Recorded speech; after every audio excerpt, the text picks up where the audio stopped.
In this video, I'm going to be showing you guys how you can change your Discord email address. Now, a lot of people want to change their Discord email address, but they don't know how. So in this video, I'm going to be showing you how you can do that. So you can either do that on the web version of the web version of if you have a laptop or PC, or you can do that on the program. Like if you have downloaded the program, you can easily change the email address.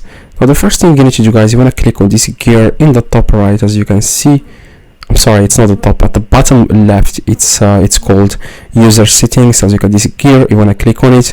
You want to click my account, and as you can see here the email, it's hidden. So if you want to reveal it, you just need to click on reveal. If you want to change it, you want to click on edit, and here you will have to get the code from your Gmail, and then you can change your Discord email address. So you want to just click on send verification code, and after that you will get the verification code here, and then you just have to enter it here. Just go to your email and you will find it there, and then you just need to enter it and click next, and then you will be able to add a new email address. So hopefully this video, guys, helps. If it does, leave a like, subscribe, let me know in the comments if this works. If you need any help or anything like that, I reply to every single comment. See you guys next video.